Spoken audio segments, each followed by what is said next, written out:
Hey, I'm Kayla with WTI, and if you have a little animal lover like I do in your house, then you have to check out this snow leopard book by Tyler Grady. My son's absolute favorite animal is the snow leopard, and as we look through this book, as he learns more facts, I have to admit that I really start to love snow leopards too. This is an awesome book because not only is it beautiful to look at as you're flipping through the pages, but the facts inside of it are absolutely fascinating.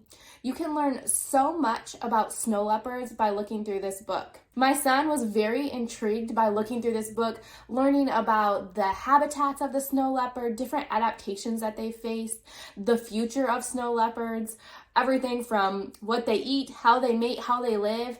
It really covers a lot of details in here. I really like too that at the end of each page or in a section, there's also an area with maybe some lesser known words, and it provides the definition for those words. I think that was really helpful for us as we were going through this book together.